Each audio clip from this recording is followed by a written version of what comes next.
नमस्कार दोस्तों, क्या आप भारत के किसी भी राज्य में रहते हैं?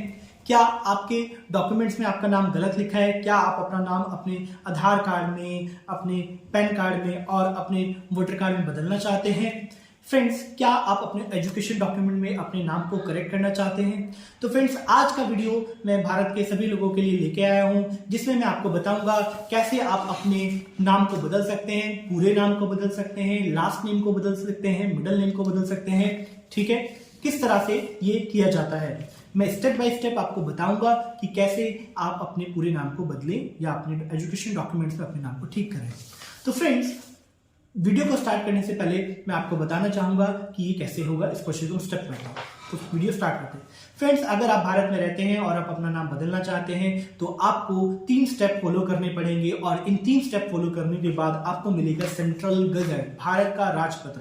अब ये भारत का राजपत्र होता क्या है? ये भारत का राजपत्र एक सर्टिफिकेट है जो कि केंद्र सरकार द्वारा दिया जाता है, सेंट्रल गवर्नमेंट द्वारा दिया जाता है। इसके अंदर इस सर्टिफिकेट में लिखा होता है कि आपका नाम ये, आप भारत के इस राज्य के रहने वाले हैं, आपके पिता का नाम ये है और आपने अपना नाम बदल के ये कर लिया है और भविष्य में आप इसी नाम से जाने जाएंगे। या फिर इसमें लिखा होगा आपके सभी एजुकेशन डॉक्यूमेंट में आपका नाम गलत लिखा है, या आपके 10वीं या 12वीं के डॉक्यूमेंट में आपका नाम गलत लिखा है, या आपके माता पिता का नाम गलत लिखा है और सही नाम ये है। जब आप इस तरह का डॉक्यूमेंट बनवा लेते हैं, ये सर्टिफिकेट आपको मिल जाता है, तो आप इजीली अपने किसी भी डॉक्यूमेंट में अपना नेम चेंज कर लेते हैं। आपको सिर्फ बैंक जाना होता है और बैंक जाके बोलना होता है कि मैंने अपना नाम बदल लिया है या मेरा नाम गलत लिखा है और ये रहा केंद्र सरकार का नोटिफिकेशन सर्टिफिकेट, आप मेरे बैंक अकाउंट में नेम चेंज कर दीजिए। आधार कार्ड सेंटर जाइए, पैन कार्ड ऑफिस जाइए, पासपोर्ट ऑफिस जाइए, इस सर्टिफिकेट को दीजिए और अपना नाम चेंज करा लीजिए। आपको वीजा लगवाना है, आपको आउट ऑफ कंट्री ट्रेवल करना है, आपको सिर्फ ये सर्टिफिकेट दिखाना पड़ेगा और आपको कोई प्रॉब्लम नहीं आएगा।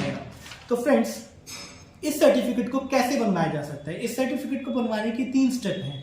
सबसे पहला स्टेप एफिडेविट बनवाना, दूसरा स्टेप न्यूज़पेपर बनवाना, तीसरा स्टेप सीडी बनवाना। तो सबसे पहले मैं आपको अपना खुद का एग्जांपल दूंगा कि कैसे कोई व्यक्ति अपना नाम चेंज कर सकता है। ठीक है, तो नेम चेंज करने के रीजन आपको बिल्कुल पता होंगे। किसी को अपना नाम पसंद नहीं है, किसी को पंडित जी ने बता दिया कि भैया अपना नाम बदल लो, और किसी को अपना नाम पप्पू है, उसको लाइक नहीं करता, वो बदलना चाहता है, और किसी ने भैया किसी को ऐसा लगा कि अगर मैं अपना नाम बदल लूंगा तो मेरी किस्मत बदल जाएगी, वो अपना नाम बदलना चाहता है। और कोई किसी की शादी हुई है और वो सोच रहा है कि मैं अपने हस्बैंड का सरनेम लगा लूं, तो वो अपना नाम बदलना चाहता है। तो फ्रेंड्स, चलिए स्टार्ट करते हैं कैसे अपने हस्बैंड का सरनेम लगाया जा सकता है, कैसे पंडित जी के कहने पे या खुद आप अपना नाम बदल सकते हैं।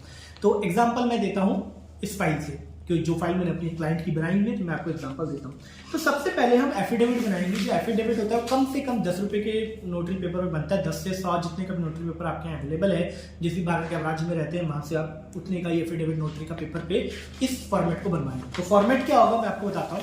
फॉर्मेट में लिखा हुआ है मेरा नाम विपिन चौहान, मेरे पिता का नाम ये, मैं भारत के इस राज्य का रहने वाला हूं, पिन कोड नंबर ये, मैं अपना नाम बदल के विपिन चौहान से रवि त्यागी करता हूं। ठीक है, या फिर अगर मुझे पूरा नेम बदलना था तो पूरा नेम बदल सकता हूं। मैं अपना नाम विपिन चौहान से रवि करता हूं, या फिर मैं अपना नाम विपिन से आकाश करता हूं। जो भी मैं नाम बदलना चाहता हूं, नया नाम बदलना चाहता हूं, वो मैं ये करता हूं और भविष्य में मुझे नए नाम आकाश से ही जाना जाए। इस तरह से मैं ये काम इस डिक्लेरेशन दूंगा। जब मैं ये डिक्लेरेशन दे दूंगा तो मुझे यहाँ पे नोटराइज कराना पड़ेगा किसी वकील से, ठीक है, या फिर जिसके पास नोटरी करने की पावर हो, और अपना साइन करना होगा। तो स्टेप नंबर 1 हमारा हो जाएगा कंप्लीट। हमने बना लिया एफिडेविट, और दूसरे स्टेप में हम 2 न्यूज़पेपर में ऐड देंगे। पहला उस राज्य के न्यूज़पेपर में जिस राज्य में आप रहते हैं। अगर आप बैंगलोर में रहते हैं तो आपको बैंगलोर के एक लोकल न्यूज़पेपर में ऐड देना पड़ेगा, और अगर आप बिहार में रहते हैं तो बिहार के किसी भी न्यूज़पेपर में, चाहे पटना, चाहे कोई मुरकिया, किसी भी न्यूज़पेपर में ऐड दे दीजिए। वो बिहार का होना चाहिए। राजस्थान में रहते हैं तो राजस्थान के न्यूज़ में, किसी भी न्यूज़पेपर में, जयपुर में, अजमेर में, कहीं भी ऐड दे दीजिए, लेकिन वो सिर्फ आपके स्टेट का न्यूज़पेपर होना चाहिए।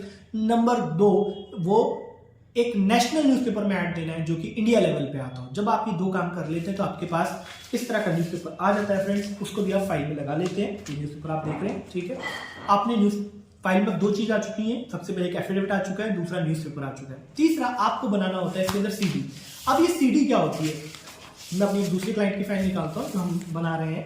तो सीडी में क्या होता है फ्रेंड्स, आपको जो आपने डेटा एफिडेविट में दिया, जो डेटा आपने न्यूज़पेपर वाले को दिया, वही डेटा आपको सीडी में डालना होता है। अभी सीडी में डलेगा कैसे? वर्ड में एक फाइल बनाइए, फाइल बनाने के बाद उस डेटा को सीडी में बर्न कर दीजिए, आपका डेटा सीडी के अंदर आ गया। तो जब आप ये 3 स्टेप पूरे कर लेते हैं, एफिडेविट बना लेते हैं, न्यूज़पेपर में ऐड दे देते हैं, सीडी में डेटा डाल देते हैं, अब आप कहेंगे यार ये फाइल तो आपकी विपिन जी थोड़ी मोटी दिख रही है और आपके समय 3 ही स्टेप चाहिए। जी बिल्कुल सही कहा आपने, क्योंकि कुछ स्टैंडर्ड फॉर्मेट होते हैं जो हर फाइल में लगते ही लगते हैं। वो 3-4 पेपर मैं अपने वीडियो के डिस्क्रिप्शन के नीचे या अपनी वेबसाइट पे आपको दे दूंगा।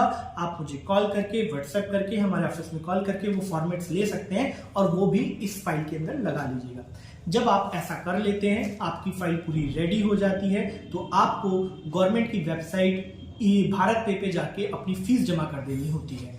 फीस जमा करने के बाद आपको इस फाइल को सेंट्रल गजट ऑफिस जाके वहां पे इस फाइल को जमा कर देना होता है। जब आप अपनी फाइल को civil line central gazette office Vidhansabha के जो पास है, क्योंकि भारत सरकार का ऑफिस दिल्ली में है, ठीक है, वहां जाके आप ये फाइल जमा कर देते हैं, तो आपको वेट करना होता है 30 से 40 दिन, मतलब 1 महीने से 40 दिन का वेट करना होता है। और 1 महीने बाद गवर्नमेंट की वेबसाइट पे, ई गजट की वेबसाइट पे आपको ये सर्टिफिकेट मिल जाता है। जैसे ही आपको ये सर्टिफिकेट मिल जाता है, आपको कुछ नहीं करना, आपको पैन कार्ड ऑफिस जाना है, इसको देना है, आपको आधार कार्ड ऑफिस जाना है, इसको देना है, और आपको अपने एजुकेशन सेंटर जिस बोर्ड से आपने पढ़ाई की है वहां जाना है, ये देना है, ठीक है।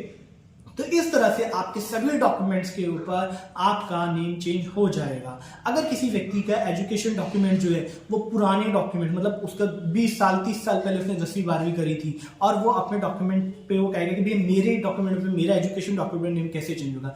भैया अगर आपके डॉक्यूमेंट बहुत ही ज्यादा पुराने हैं, ठीक है, आपने जिस बोर्ड से पढ़ाई करी है, अगर आप किसी जॉब के लिए प्रोवाइड कर रहे हैं, प्राइवेट या सरकारी जॉब के लिए, तो आपको क्या करना है, आप अपने डॉक्यूमेंट पे नेम मत चेंज कराओ, एजुकेशन डॉक्यूमेंट पे सिर्फ गजट की कॉपी, जब आप जॉब अप्लाई करें तो गजट की कॉपी लगा दीजिएगा, क्योंकि गजट केंद्र सरकार द्वारा दिया गया हुआ एक कानून है, एक सर्टिफिकेट है जो उन्होंने दिया है, ठीक है। तो इसको कोई काट नहीं सकता है, इसको कोई चैलेंज नहीं कर सकता है, तो वो लगा के आपके लिए काम करेगा। और अगर किसी ने हाल फिलहाल में अपनी एजुकेशन की है और वो अपना नाम चेंज करना चाहता है, वो इजिली बोर्ड्स में जाके और वहां जाके चेंज हो जाती है। तो आधार कार्ड, पैन कार्ड, सब जगह सेंटर्स पे जाइए, ये डॉक्यूमेंट को दीजिए और अपना नेम चेंज करा लीजिए।